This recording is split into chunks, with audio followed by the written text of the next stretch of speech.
The workshop smelled like sawdust and betrayal. I'd been hunched over my laptop for 3 hours, going through bank statements that made less sense each month. Saddie's girls' weekends were getting expensive. Real expensive. The garage door slammed hard enough to rattle my tools. Saddie stormed in wearing that designer dress she claimed was on sale, but probably cost more than my truck payment. Her heels clicked against the concrete like a countdown timer. "We need to talk," she said, arms crossed, looking down at me like I was something she'd scraped off her shoe. I didn't look up from the screen. "Sure. Let's talk about why you spent $800 at the Marriott downtown last weekend when you told me you were at your sister's place." Her face went pale for about 2 seconds before that familiar mask slipped back on, the one that made her look like she was constantly smelling something rotten. "I don't have to explain every penny to you, Jake. Maybe if you made more money, I wouldn't have to watch every expense. Before we dive deeper into this story, I have one small request. Please subscribe, drop a like, comment, and hit that hype button to boost this channel so more people can discover these incredible Reddit stories." There it was. The same song, different verse. I closed the laptop slowly and stood up. At 6'2", I still had 4 inches on her, even in those ridiculous heels. "Tonight you're sleeping on the couch," she announced, like she was handing down a royal decree. I looked at her for a long moment. Really looked at her. When had she become this person? When had my wife turned into someone who treated our home like a hotel and me like the help? "No," I said quietly. "Tonight you're sleeping somewhere else. Pack your stuff and get out." The smugness melted off her face like ice cream in July. "What?" "You heard me. Leave. Now." She laughed, but it came out shaky. "You can't kick me out of my own house, Jake. This is ridiculous. You're being dramatic over nothing." "My house," I corrected. "Bought it 3 years before I met you. It's in my name, paid for with my money. And nothing? Saddie, I found your little secret phone." The color drained from her face completely now. I reached into my toolbox and pulled out the pink iPhone she thought she'd hidden so cleverly in her gym bag. The same gym bag she never actually took to the gym. "Brady with the heart emoji?" I scrolled through the messages, my voice getting colder with each word. "Let me read some of these texts. Can't wait to feel you inside me again." That's poetic, Saddie. Real classy. She lunged for the phone, but I held it up high. Years of construction work had kept me in decent shape, unlike her real estate agent boyfriend, who looked like he'd never lifted anything heavier than a martini. "Give me that." "Oh, this is good," I continued reading. "Jake's working late again. Come over at 8. From last Tuesday. You know what I was doing last Tuesday, Saddie? Working a double shift to pay for that kitchen renovation you just had to have? Jake, please, let me explain. Explain what? How you've been screwing Brady Morrison in my bed while I'm busting my ass to keep you in designer clothes? Or maybe you want to explain these hotel receipts, the Marriott, the Hilton, that fancy place downtown, all on our credit card. She started crying then, the kind of theatrical tears that used to work on me 5 years ago. It's not what you think. Brady and I were just friends. Those messages, they're just jokes between friends. I showed her the screen again, a photo she'd sent him, her in our bedroom, wearing nothing but a smile and my old college t-shirt. Some joke. Jake, please, we can work this out. We can go to counseling. I'll stop seeing him, I promise. You're right about one thing, I said, walking over to the garage door opener. This is over. You've got 30 minutes to pack whatever you can carry. Everything else stays here until we figure out the divorce paperwork. The door rumbled open, letting in the cool October air. Our neighbors, the Walkers, were out walking their dog. Mrs. Walker gave us a little wave, then stopped when she saw Saddie's face. You can't do this, Saddie whispered. What about Elle and Mitch? What about our family? What about them? You should have thought about our kids before you started your little side business. Ella's at her friend's house tonight and Mitch is at his sleepover. They don't need to see this. She stood there for another minute, probably calculating her options. Saddie always was good with numbers. Finally, she turned and walked toward the house. "This isn't over, Jake," she called back. "You'll regret this. I'll make sure of it." I leaned against my workbench and watched her go. 20 minutes later, she came back with 2 suitcases and her laptop bag. She'd changed into jeans and sneakers, more practical for wherever she was going, probably Brady's place. "I'll be back for the rest of my things," she said. "Call first. And Saddie, next time you want to threaten someone, make sure you're not the one with something to lose." She threw her bags in her BMW and drove off without another word. I stood in the driveway for a while, breathing in the quiet. For the first time in months, the house felt peaceful. My phone buzzed. A text from my buddy Lenny at the gym. "Beer tonight? You sound like you need it." I hadn't even told him about Saddie yet, but Lenny always could read people. Comes from 20 years of running an MMA gym and dealing with guys who thought their problems could be solved with their fists. "Rain check," I texted back. "Long story. Tell you tomorrow." Inside the house, everything looked the same but felt different. Saddie's coffee mug was still in the sink. Her magazine was open on the kitchen table, but the tension that had been hanging over this place like a storm cloud was finally gone. I poured myself a beer and sat down at the kitchen table with her phone. Time to see just how deep this rabbit hole went. The messages went back 8 months. 8 months of lies, sneaking around, and spending money we didn't have on hotel rooms and fancy dinners. Brady wasn't just some random guy either. He was the real estate agent who'd helped us refinance the house last year. He'd sat at this same kitchen table, drinking my coffee and planning his next move on my wife. There were photos, lots of photos. Some taken in hotel rooms, others right here in my house, in my bed, in my shower. She'd been documenting her affair like it was a vacation. But the worst part wasn't the pictures or even the explicit messages. It was the way they talked about me. "Jake's so clueless," she'd written. "He actually thinks I'm at book club." And Brady's response, "Poor guy. Maybe we should put him out of his misery." They were laughing at me, making jokes about how stupid I was while I worked overtime to pay for their fun. I finished my beer and started going through our joint accounts online. Saddie had been busy. Cash advances, expensive dinners, shopping sprees. She'd blown through almost $4,000 in the past 2 months alone. My phone rang. Saddie. "Jake, please, can we just talk about this like adults?" "We're talking now. What do you want?" "I want to come home. I want to fix this. Brady doesn't mean anything to me. It was just a mistake." 8 months of mistakes? Silence. Then, "How long have you known?" "Does it matter?" "It's over, Saddie. Find a lawyer." "You bastard. You think you can just throw me away like garbage? I gave you the best years of my life. You gave Brady the best parts of your body, on my dime." She hung up. 5 minutes later, she called back. "I'm not signing any divorce papers," she said. "I want half of everything. The house, your business, your retirement account, all of it." "Good luck with that. Adultery's still adultery in this state, and I've got proof. You recorded me without my permission. That's illegal." "I didn't record anything. I found your phone, the one you used to document your affair, the one with timestamps and GPS locations, the one that shows you were at the Marriott with Brady while you told me you were at your sister's funeral." Another long silence. "Your sister's not even dead, by the way," I added. "I called her." The line went quiet again. When Saddie spoke, her voice was different, colder. "You have no idea what you've started, Jake. No idea at all." She hung up, and this time she didn't call back. I sat in the kitchen until after midnight, going through everything. Bank statements, credit card bills, phone records. Saddie had been careful, but not careful enough.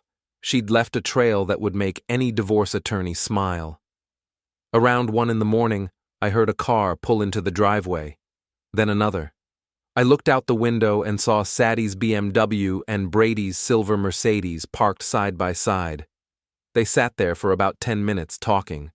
I couldn't hear what they were saying, but I could see their faces in the streetlight. Saddie was crying again. Brady kept looking at the house like he was planning something. Finally, they drove away together. I double-checked all the locks and set the security system. Whatever Saddie was planning, I'd be ready for it. The next morning started with my phone ringing at 6 a.m. My daughter Elle calling from her friend's house. "Dad, what's going on? Mom's been texting me all night saying you kicked her out." I sat up in bed, trying to clear my head. "Elle, honey, your mom and I are having some problems. We're going to work it out, but she's staying somewhere else for a while. She says you're being mean to her. She says you won't let her come home." 17 years old, and Saddie was already using her as a weapon. "Ella, there's more to this story than your mom is telling you. When you get home, we'll talk about it, okay?" "Whatever, Dad. This is so stupid. You guys need to grow up." She hung up before I could respond. 20 minutes later, my son Mitch called from his sleepover. "Dad, Tommy's mom saw Mom crying in the parking lot at Starbucks this morning. She was with some guy. What's going on?" At least Mitch was asking instead of accusing. "Your mom and I are getting divorced, buddy. She did some things that hurt our family, and now we have to figure out how to move forward." "Is she coming home?" "Not to live here, no. But you'll still see her all the time. This doesn't change how much we both love you and Elle." "Okay. Can you pick me up? I don't really want to stay here anymore." "Of course. Give me an hour." I showered, got dressed, and drove across town to pick up Mitch. On the way, I passed the Starbucks where Saddie had been spotted. Her BMW was still there, parked next to Brady's Mercedes. Mitch was quiet on the drive home. Finally, as we pulled into our driveway, he asked, "Dad, did Mom cheat on you?" I looked at my 14-year-old son, trying to figure out how to answer that question. "What makes you ask that?" "Tommy's older brother said he saw her making out with some guy at the mall last month. He didn't want to tell me, but after this morning..." I turned off the engine and sat there for a minute. "Yeah, buddy, she did." "That sucks." "Yeah, it does." We went inside and I made breakfast.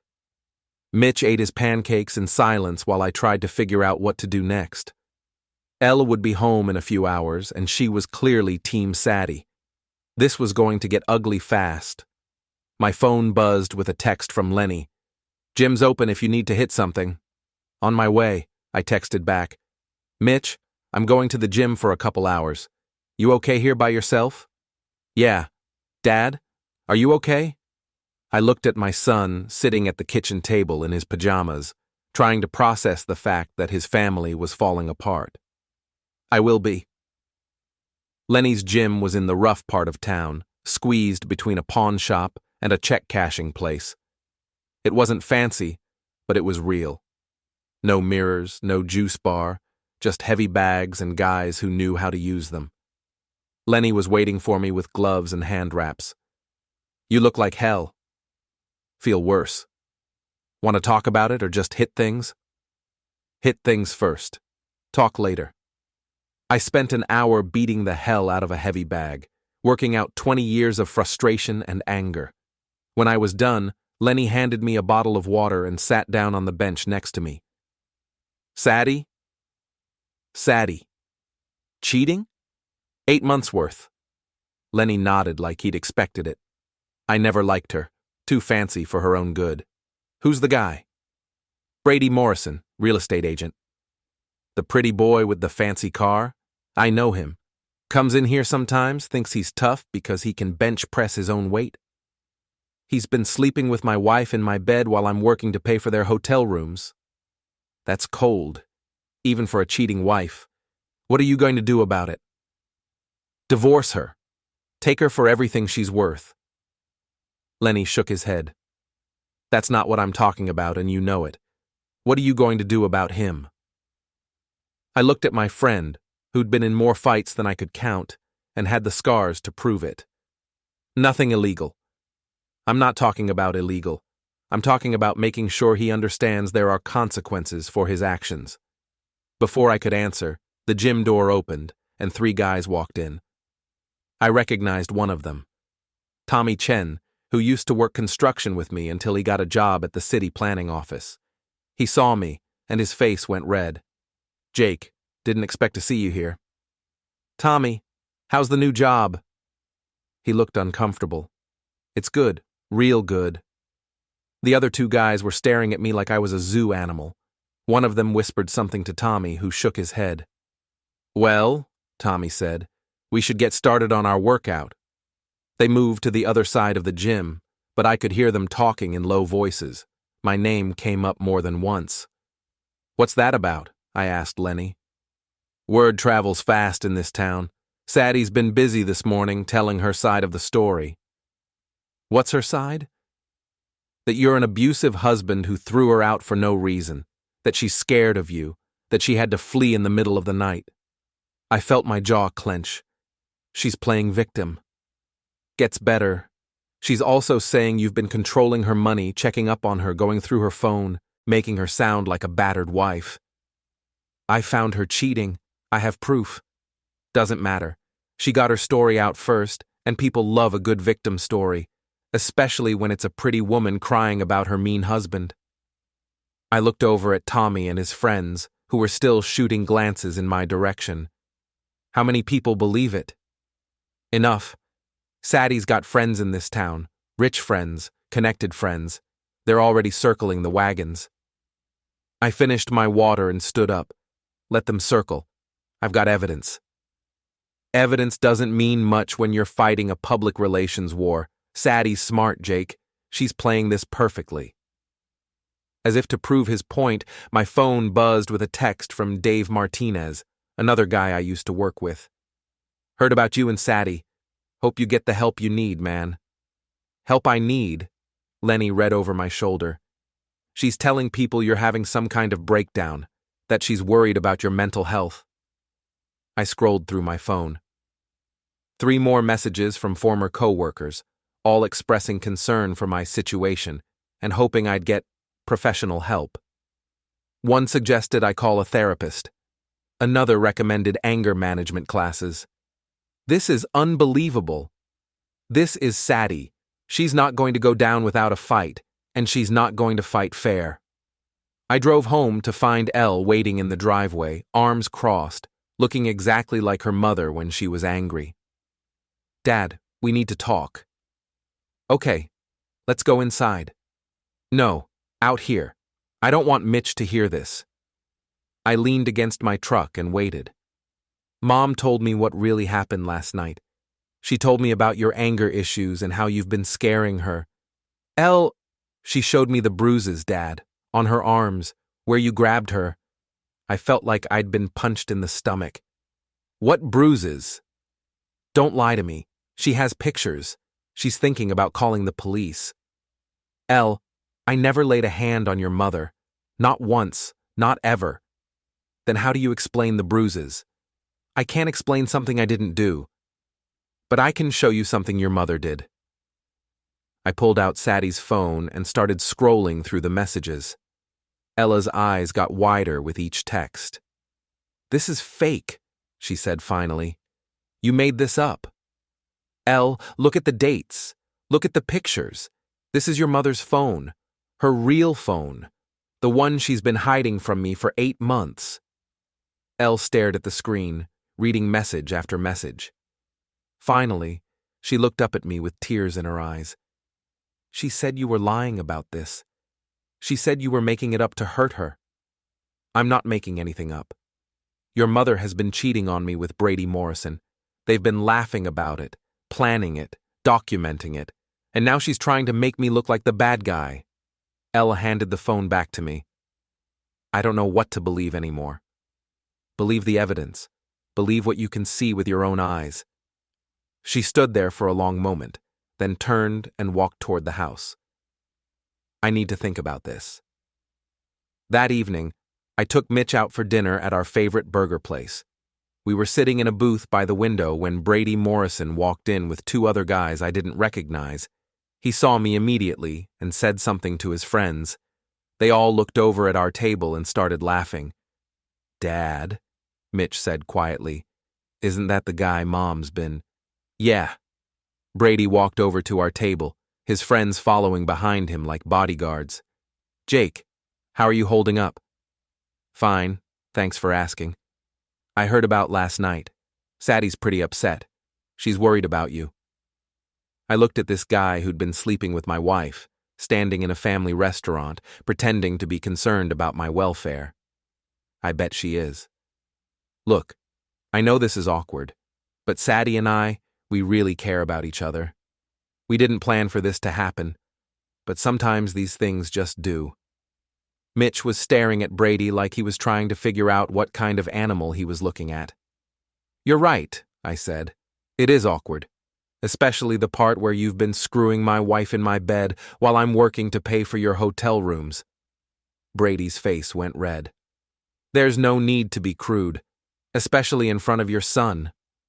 "You're right again. Mitch, why don't you go get us some ice cream from that machine over there?" Mitch looked between me and Brady, then slid out of the booth.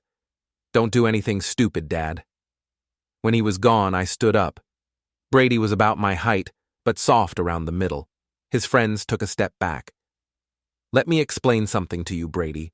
I don't care about you and Saddie. You want her, you can have her. But if you ever come near my kids again, if you ever speak to them or about them, I will make your life very complicated. Are we clear?" "Are you threatening me?" "I'm explaining the rules. Stay away from my family. All of my family. Saddie's part of your family, and she's with me now." I smiled. "Saddie stopped being part of my family when she started being part of yours. But Elle and Mitch, they're off limits. Completely." Brady looked around the restaurant. People were starting to stare.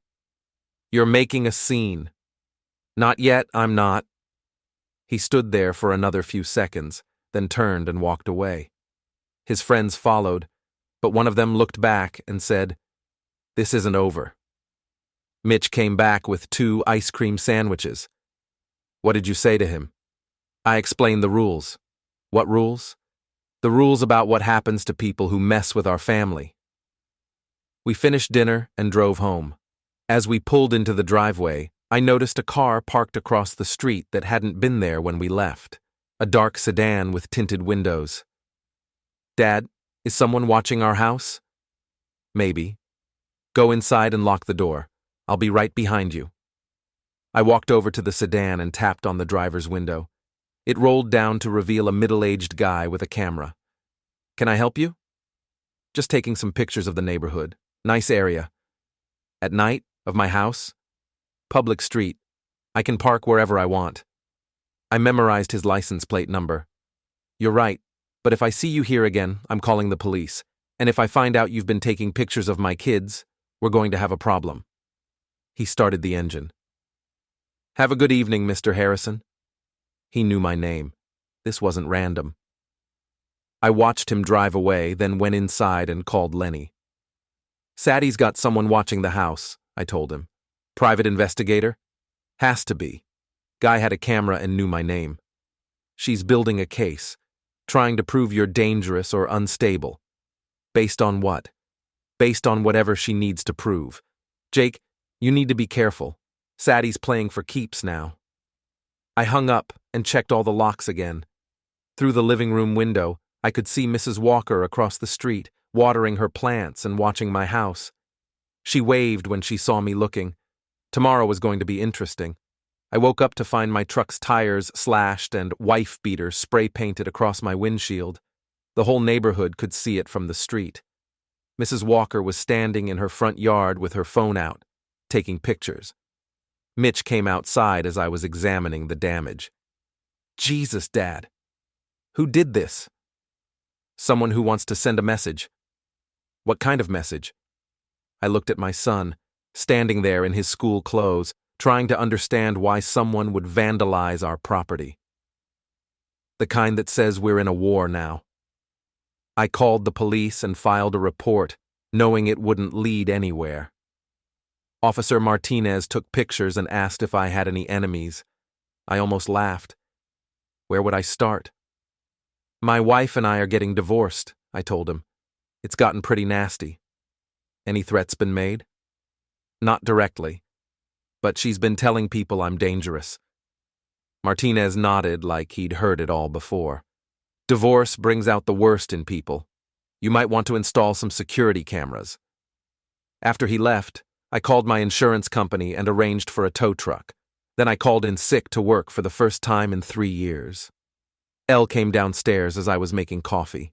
She looked at the truck through the kitchen window and shook her head. Mom didn't do that, Dad. I didn't say she did. But you think she did. I think she knows who did. Ella poured herself a bowl of cereal and sat down at the table. This is getting crazy. People at school are talking about it, about us. What are they saying? That you hit Mom, that she had to run away in the middle of the night, that you're having some kind of breakdown. I sat down across from my daughter. Elle, do you believe I hit your mother? She looked at me for a long time. No, but I don't know what to believe about anything anymore. My phone rang. Saddie. Jake, I heard about your truck. I'm so sorry.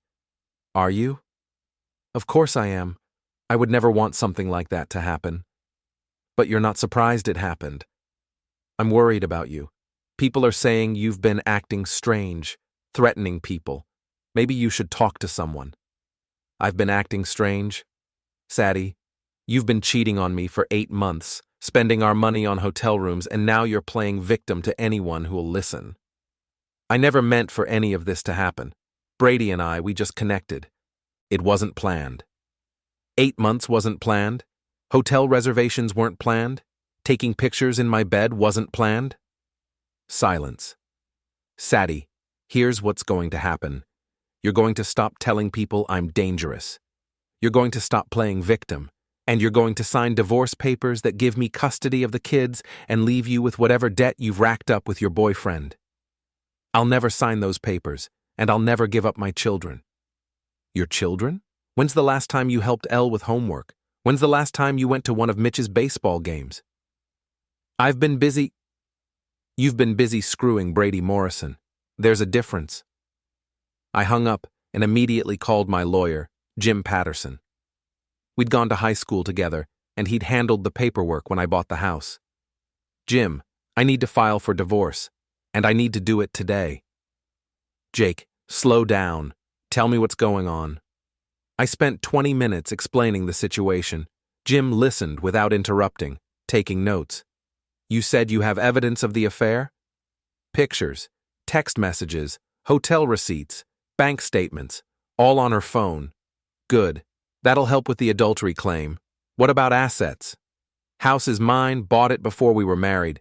Business is mine. She's got her car and whatever's in our joint checking account. Kids? I want full custody.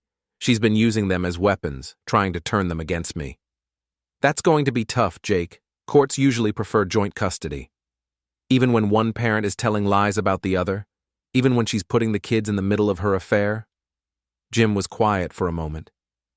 We'll make the case, but you need to be prepared for a fight, and you need to be squeaky clean from now on. No confrontations, no threats, no giving her ammunition. Too late for that. What do you mean? I told him about the incident at the restaurant with Brady. Jim sighed. Jake, you can't do things like that. It plays right into her narrative that you're dangerous. The guy's been sleeping with my wife. I'm supposed to just smile and shake his hand? You're supposed to let your lawyer handle it. That's why you're paying me. After I hung up with Jim, I spent the morning researching private investigators online. If Saddie wanted to play dirty, I could play dirty too. I found a guy named Rick Santos, who specialized in divorce cases. His website was full of testimonials from satisfied clients who'd caught their spouses cheating. I called and made an appointment for that afternoon. Santos worked out of a strip mall office between a nail salon and a tax preparation service. He was a small guy with sharp eyes and a firm handshake. Mr. Harrison, tell me what you need. My wife's been having an affair. I've got evidence, but I want to know everything. Where they go, what they do, who else knows about it. That's pretty standard. What else? She's been telling people I'm dangerous, that I hit her, that I'm having some kind of breakdown. I want to know who she's talking to and what she's saying. Santos nodded. Character assassination, also pretty standard in nasty divorces. Anything else? Someone vandalized my truck last night, I want to know who. Security cameras in your neighborhood? Some. Mrs. Walker across the street has one that covers part of my driveway. I'll check it out. My rate is $500 a day plus expenses. I'll need 3 days up front. I wrote him a check for $1,500. Money I couldn't really afford, but money I couldn't afford not to spend. One more thing, Santos said. Your wife's probably hired someone too. Be careful what you do and where you go. Assume you're being watched. I drove home to find a tow truck loading my vandalized pickup. The driver handed me a receipt and drove away, leaving me standing in my driveway without transportation. Lenny showed up 20 minutes later in his beat-up Chevy. Heard you needed a ride. Word travels fast. Small town, everyone knows everyone's business. He looked at the spray paint residue on my driveway. Someone's sending you a message. Yeah, I got it. We drove to the auto glass shop to arrange repairs, then to the tire store to order new tires. The whole thing was going to cost me almost $2,000. Insurance covering it? Lenny asked. Partial. I've got $1,000 deductible. Saddie's costing you money even when she's not here. That evening, Elle came home from school looking upset. She sat down at the kitchen table and pulled out her phone. Dad, you need to see this. She showed me her Instagram feed. Someone had posted a picture of our house with the caption, "When your dad is a psycho and your mom has to flee for her life." It had 37 likes and dozens of comments. Who posted this? Chloe Martinez. She's friends with Mom. I scrolled through the comments. Most of them were supportive of Saddie, calling me everything from controlling to abusive to dangerous. A few people defended me, but they were outnumbered. Ella, I'm sorry you have to see this. It's not your fault. But Dad, people believe it. My friends are asking me if you really hit Mom, if I'm safe at home. What do you tell them? I tell them you've never hurt anyone in your life, but they look at me like they feel sorry for me. My phone buzzed with a text from an unknown number. Check Facebook. I opened the app and found a post from Saddie that had been shared 43 times. Please keep me and my children in your prayers during this difficult time. Domestic violence is real, and it can happen to anyone. I'm grateful to be safe, but I'm worried about my kids who are still in an unsafe situation. If you know someone who needs help, please encourage them to call the domestic violence hotline.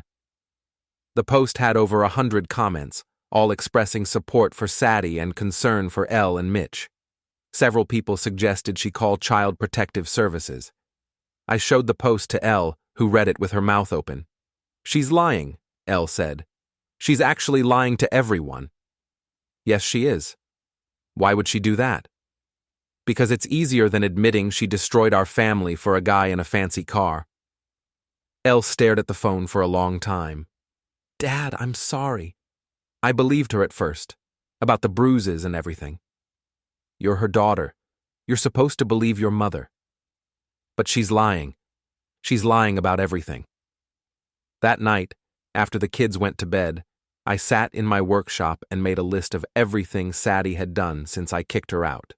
Told people I was abusive and dangerous, had someone vandalize my truck, hired a private investigator to watch me, turned my former co-workers against me, used social media to destroy my reputation, tried to turn my own children against me. It was a comprehensive campaign designed to isolate me and make me look like the villain. And it was working. My phone rang. Jim Patterson. Jake, we've got a problem. Saddie filed a restraining order against you. Emergency hearing tomorrow morning. On what grounds? She's claiming you threatened her and her boyfriend. That you're dangerous and unstable. She's got witnesses who say you confronted Brady Morrison in a restaurant and made threats. I told him to stay away from my kids. She's also claiming you've been stalking her, following her around town, watching her apartment. I haven't been anywhere near her apartment. I don't even know where she's staying. Doesn't matter. The judge is going to err on the side of caution. If this restraining order goes through, you won't be able to contact her directly, and it'll hurt our custody case. What do? We fight it. But Jake, I need you to understand something. Saddie's not just trying to win a divorce. She's trying to destroy you completely. She wants the house, the kids, and your reputation. And she's willing to lie under oath to get it. I hung up and sat in the quiet workshop, surrounded by tools I'd collected over 20 years of honest work. Saddie was trying to take everything I'd built, everything I'd worked for, everything I cared about. She wanted a war? Fine. She'd get one. But I wasn't going to fight fair anymore either. The restraining order hearing was a disaster. Saddie showed up in a conservative dress with her hair pulled back, looking like a Sunday school teacher. She'd even managed to produce some makeup that looked like faded bruises on her neck. Her lawyer, a sharp-dressed woman named Patricia Wells, presented a compelling case. Saddie was a terrified wife who'd discovered her husband's escalating pattern of controlling and violent behavior. I was a dangerous man who'd threatened her lover in public and had been stalking her around town. The witnesses were devastating. Brady Morrison testified that I'd cornered him in a restaurant and threatened to make his life complicated. Tommy Chen, my former co-worker, said I'd been acting erratic at the gym, talking about consequences and rules. Even Mrs. Walker, my neighbor, testified that she'd seen me acting suspiciously, taking pictures of cars parked near my house. Jim Patterson did his best, but we were playing defense. The judge, a stern woman in her 60s, listened to everything and granted a temporary restraining order. I couldn't contact Saddie directly, couldn't go within 500 feet of her workplace, and couldn't approach Brady Morrison at all. "This is temporary," Jim told me afterward. "We'll fight it at the full hearing next month." Next month? She's had a month to destroy my reputation. What's she going to do with another month? I don't know, but Jake, you need to be extra careful now. Any violation of this order, even accidental, and you'll be in jail. I drove home to find Rick Santos, my private investigator, waiting in my driveway. "We need to talk," he said. We sat in his car while he showed me photographs on his tablet. Saddie and Brady at various restaurants around town. Saddie and Brady shopping together. Saddie and Brady at his apartment complex. "Nothing you don't already know," he said. "But here's where it gets interesting." He swiped to a new set of photos. Saddie and Brady weren't alone. They were with Chloe Martinez, the woman who'd posted about me on social media, and with Patricia Wells, Saddie's lawyer, and with two other women I didn't recognize. "They're not just having an affair," Santos said. "They're running a campaign. These people are meeting regularly, planning strategy, coordinating their story." "What kind of strategy?" "The kind designed to destroy you completely. Look at this."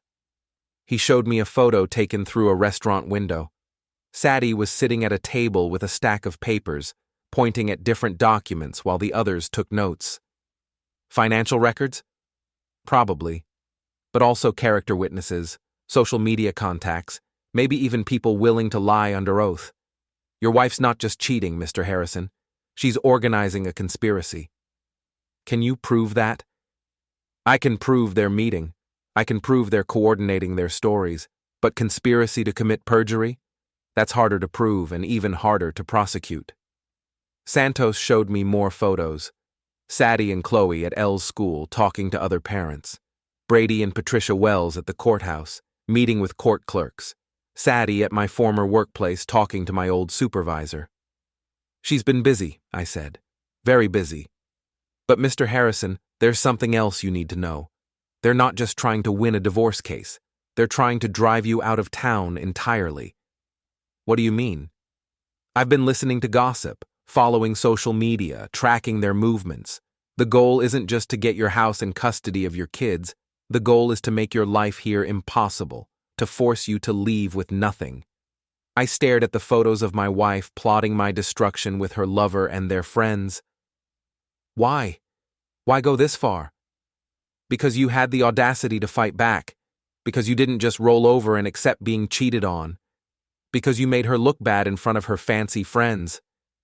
Santos put away his tablet. There's more. They're planning something for this weekend. Big meeting at Brady's apartment. All the key players will be there. Can you get inside? No, but I can watch who comes and goes. I can take pictures. And if they're planning something illegal, I can document it. That evening, I sat down with Elle and Mitch to explain the restraining order.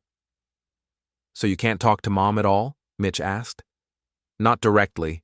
If there's an emergency, I have to call her lawyer. That's stupid, Elle said. She's the one who's been lying. The judge doesn't know that yet. When will she know? At the full hearing next month. If we can prove Mom's been lying, the restraining order will be dropped. Elle looked worried. What if we can't prove it? I didn't have a good answer for that question. The next few days passed quietly. I went to work, came home, helped the kids with homework, and tried to ignore the stares and whispers that followed me everywhere. Saddie's social media campaign was working. Half the town believed I was a dangerous wife-beater, and the other half wasn't sure what to believe. On Friday, Santos called with an update. Big meetings tomorrow night at Brady's place. I've identified at least 8 people who'll be there, including your wife, her lawyer, and several potential witnesses. What are they planning? I don't know yet, but whatever it is, it's big enough to require a planning meeting with 8 people. Saturday evening, I was helping Mitch with a science project when Santos called. You need to get down here now. Bring a camera if you have one. What's going on? Just get here, park 2 blocks away and walk. Brady's apartment is at 1247 Oak Street, Unit 3B. I told the kids I had to run an errand and drove to Oak Street. Santos was waiting in his car with a clear view of Brady's apartment building. 3rd floor, corner unit, he said, handing me binoculars. Look at the window. I focused the binoculars and saw into Brady's living room. Saddie was there, along with Patricia Wells and 5 other people I didn't recognize. They were sitting around a coffee table covered with papers and photographs. What are they looking at? Pictures of you, pictures of your house, pictures of your kids. As I watched, Saddie held up a photograph and pointed at it while the others nodded. Then Patricia Wells stood up and appeared to be giving some kind of presentation, using a flip chart. Can you hear what they're saying? No, but look at this. Santos handed me his camera with a telephoto lens. Through the viewfinder, I could see the papers on Brady's coffee table more clearly. Bank statements, credit reports, property records, and what looked like a floor plan of my house. They're planning something, Santos said. Something that requires detailed knowledge of your finances and your home. As we watched, Chloe Martinez stood up and walked to the window. For a moment I thought she'd seen us, but she was just closing the curtains. Meeting's breaking up, Santos said. Let's see who leaves first. Over the next 20 minutes, people left Brady's apartment in small groups. Patricia Wells left alone, talking on her phone. Chloe Martinez left with 2 women I didn't recognize. Saddie and Brady were the last to leave, and they drove away together in his Mercedes. Did you get pictures of everyone? Everyone. I'll have them identified by Monday. Sunday morning, I was drinking coffee and reading the newspaper when Elle came downstairs looking upset. Dad, you need to see this. She handed me her phone. Someone had created a fake Facebook profile using my name and photo. The profile had posted several disturbing messages, including threats against Saddie and Brady, complaints about the corrupt legal system, and rants about lying women and cheating whores. This isn't me, I told Elle. I know it's not you, but look at the comments. Dozens of people had commented on the fake posts, expressing concern about my mental state and urging someone to get this man help before he hurts someone. Mom shared it, Elle said quietly. She shared it with a comment saying she was terrified of what I might do. I called Jim Patterson immediately. Jim, Someone's created a fake social media profile using my name. They're posting threats and making me look dangerous. Can you prove it's fake? It's not my account. I didn't write those posts. But can you prove it in court? Can you prove someone else created it? I thought about that. Maybe. The posts were made at times when I was at work or with the kids. I should have alibis. Get me those alibis. And Jake, we need to report this to the police. This is identity theft and harassment. I spent Sunday afternoon documenting my whereabouts for each of the fake posts. Most of them I could account for, but a few had been posted during times when I was alone at home. Those would be harder to prove. Monday morning, Santos called with the identities of everyone who'd been at Brady's meeting. Besides the people you know, there were 3 character witnesses who are prepared to testify that you've been acting erratic and dangerous. There was also a computer expert who specializes in social media manipulation. So, they created the fake Facebook profile. Almost certainly, but proving it will be difficult. What else did you find out? The meeting wasn't just about the restraining order hearing. They're planning a custody evaluation. They want to prove you're an unfit parent. Based on what? Based on whatever they need to prove it. Fake social media posts, coached testimony from witnesses, maybe even staged incidents designed to make you look unstable. I felt a cold anger settling in my chest. Saddie wasn't just trying to win a divorce. She was trying to take my children away from me based on lies and manufactured evidence. There's more, Santos continued. I followed Saddie after the meeting. She didn't go home. She went to your daughter's school. What? She met with the principal and 2 teachers. I couldn't hear the conversation, but I saw them looking at printouts of the fake Facebook posts. She's trying to turn the school against me. It gets worse. After the school, she went to your son's baseball coach. Same thing. Printouts, concerned expressions, lots of nodding. I hung up and immediately called both schools. Elle's principal agreed to meet with me that afternoon. Mitch's coach said he was too busy to talk. The meeting with Elle's principal was humiliating. Mrs. Henderson, a woman I'd known for 3 years, looked at me like I was a potential threat. Mr. Harrison, we've received some concerning information about your recent behavior. From my wife, who's been lying about me to anyone who will listen. These Facebook posts are very disturbing. The language you used about women, about your wife specifically. I didn't write those posts. Someone created a fake account using my name and photo. Mrs. Henderson looked skeptical. Can you prove that? I'm working on it. But Mrs. Henderson, you've known me for 3 years. Have I ever said or done anything that would suggest I'm dangerous? She hesitated. No, but people can change, especially during stressful times like divorce. I haven't changed, but my wife has. She's been having an affair for 8 months, and now she's trying to destroy my reputation to avoid taking responsibility for it. Mr. Harrison, I think it would be best if you avoided school events for the time being, until this situation is resolved. I left the school feeling like I'd been punched in the stomach.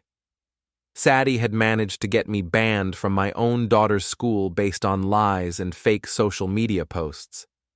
That evening, I called a family meeting. Kids, we need to talk about what's happening with your mom and the divorce. Elle and Mitch sat on the couch, looking worried. Your mom is telling people things about me that aren't true. She's trying to make people believe I'm dangerous so she can win custody of you. But why? Mitch asked. Why would she lie? Because she doesn't want to admit that she destroyed our family by cheating. It's easier to make me the villain than to take responsibility for what she did. Elle looked confused. But the Facebook posts. I didn't write those posts. Someone created a fake account using my name. Probably the same people who've been helping your mom plan this whole campaign. What campaign? Elle asked. I told them about Santos's investigation, about the meetings at Brady's apartment, about the coordinated effort to destroy my reputation. So, what do we do? Mitch asked. I looked at my kids, sitting there trying to understand why their mother was willing to lie and cheat and destroy people to get what she wanted. "We fight back," I said, "but we fight back with the truth." The truth came in the form of a video recording that Rick Santos obtained from a very unlikely source, Brady Morrison's own security system. "Apartment complex has cameras in the hallways," Santos explained, showing me his laptop screen. "Brady didn't know his building's management company keeps recordings for 90 days. The video was grainy, but clear enough. It showed Brady and Chloe Martinez entering his apartment together at 2:17 p.m. on a Tuesday afternoon. Saddie's car wasn't in the parking lot. Saddie herself didn't arrive until 4:45 p.m. "So?" I asked. "So look at this," Santos said, fast-forwarding the video. "Brady and Chloe leave together at 6:30 p.m. Saddie leaves alone 20 minutes later. I still don't understand." Santos pulled up another video, this one from the previous week. Same pattern. Chloe arrives first, then Brady, then Saddie much later. They leave separately. "Your wife isn't just cheating with Brady," Santos said. "Brady's cheating on your wife with her best friend."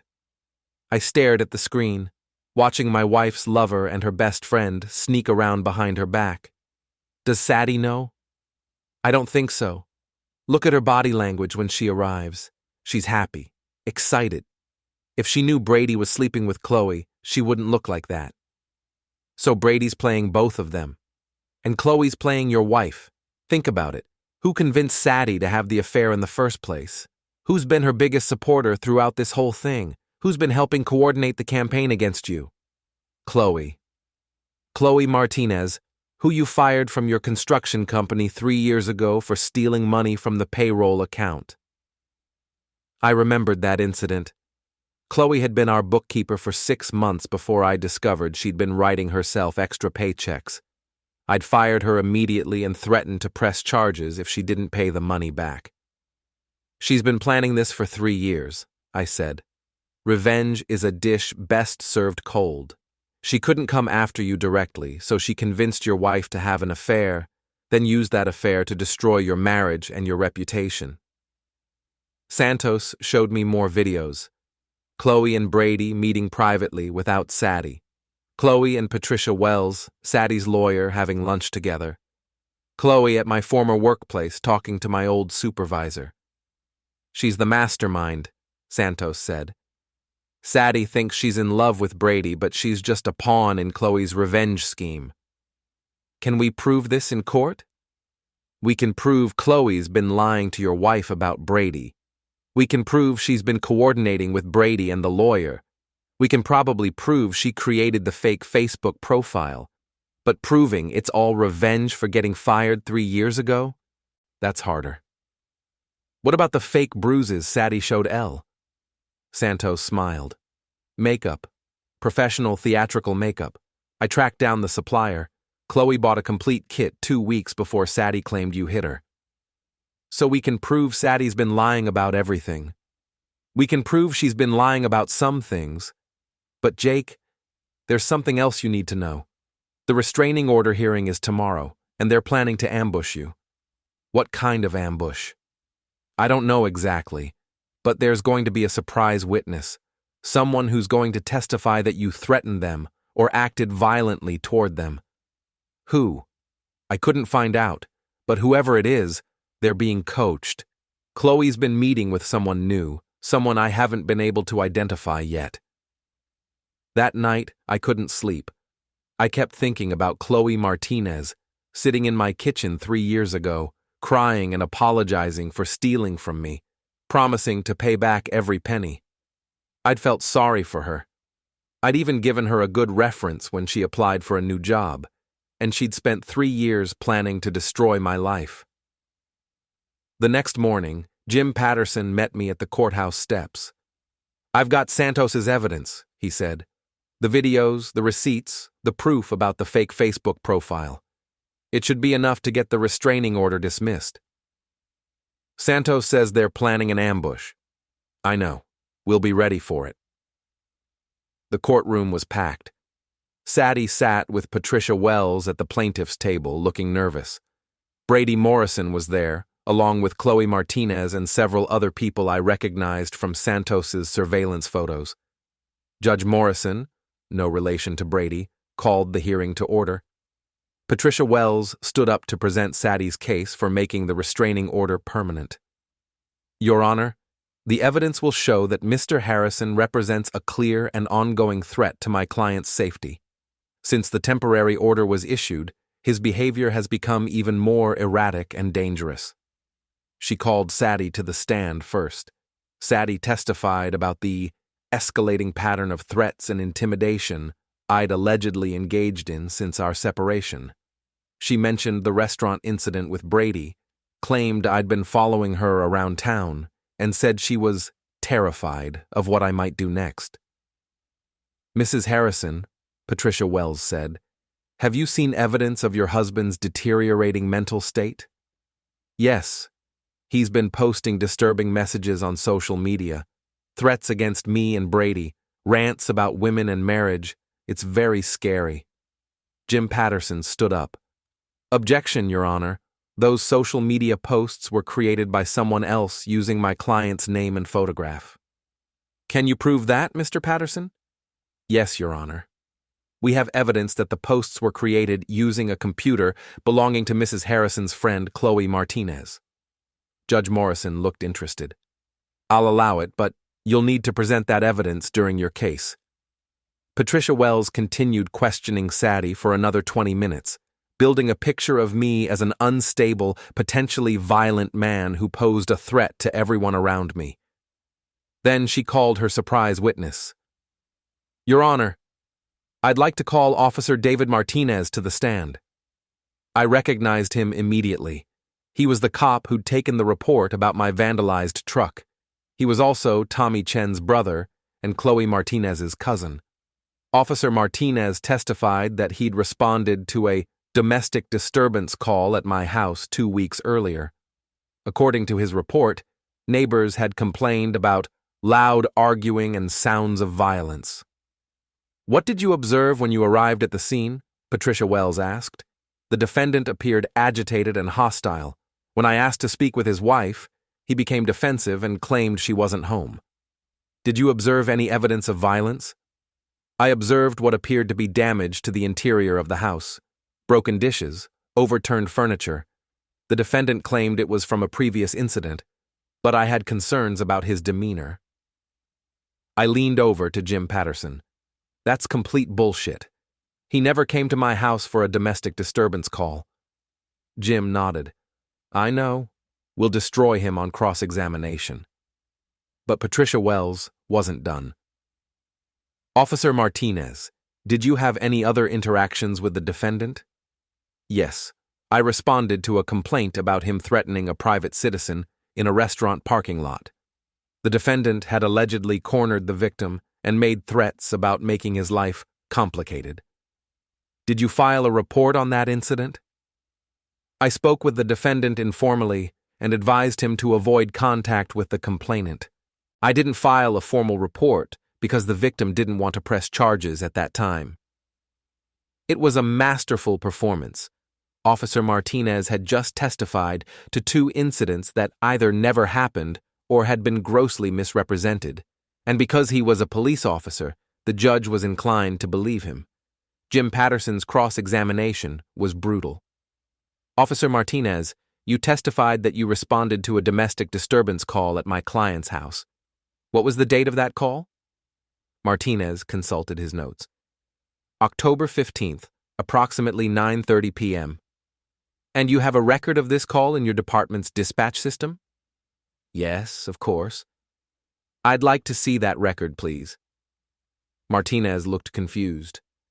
I don't have it with me. That's okay, I do. Jim Patterson approached the bench with a document. Your Honor, this is a certified copy of all dispatch calls to my client's address for the past 6 months. There is no record of any domestic disturbance call on October 15th or any other date. Judge Morrison examined the document. Officer Martinez, can you explain this discrepancy? Martinez was sweating now. There might have been an error in the dispatch system. Sometimes calls don't get logged properly. I see. And this informal conversation you had with my client about threatening someone in a restaurant parking lot. When did that occur? About 2 weeks ago. Where exactly did this conversation take place? In the parking lot of Benny's Bar and Grill. And you just happened to be there when this alleged incident occurred? I was responding to a call about a disturbance. Another call that doesn't appear in the dispatch records, Jim said, producing another document. Your Honor, there were no calls to Benny's Bar and Grill on any date in the past month. Patricia Wells objected, but the damage was done. Officer Martinez had just been caught lying under oath, and everyone in the courtroom knew it. Jim Patterson called me to the stand next. I testified about finding Saddie's affair, about the evidence I'd discovered, and about the campaign of lies and harassment that had followed. Mr. Harrison, did you ever threaten your wife or Brady Morrison? No. I told Brady to stay away from my children. That's not a threat. That's a father protecting his kids. Did you create the Facebook profile that's been attributed to you? No. I don't even have a Facebook account. Have you ever struck your wife or threatened to harm her? Never. Not once in 20 years of marriage. Jim Patterson presented Santos's evidence methodically. The videos showing Brady and Chloe's affair, the receipts proving Chloe had purchased theatrical makeup, the computer forensics showing the fake Facebook profile had been created from Chloe's IP address. Then he called his own surprise witness, Brady Morrison. Mr. Morrison, you're having an affair with Mrs. Harrison, correct? Brady looked uncomfortable. We're in a relationship, yes. Are you also having an intimate relationship with Chloe Martinez? Patricia Wells objected, but Judge Morrison overruled her. Answer the question, Mr. Morrison. Brady looked at Saddie, then at Chloe, then back at Jim Patterson. Yes. The courtroom erupted. Saddie stood up and screamed at Brady. Chloe tried to leave, but a bailiff stopped her. Judge Morrison banged her gavel repeatedly. Mr. Morrison, Jim Patterson continued when order was restored, how long have you been sleeping with both women? About 6 months. Does Mrs. Harrison know about your relationship with Ms. Martinez? Not until now. Who approached you first about having an affair with Mrs. Harrison? Brady was sweating now. Chloe. She said Saddie was unhappy in her marriage and might be interested in meeting someone new. Did Ms. Martinez tell you why she wanted you to pursue Mrs. Harrison? She said Jake Harrison had ruined her life and she wanted to return the favor. Saddie was sobbing now. Patricia Wells was frantically taking notes. Chloe Martinez was staring at the floor.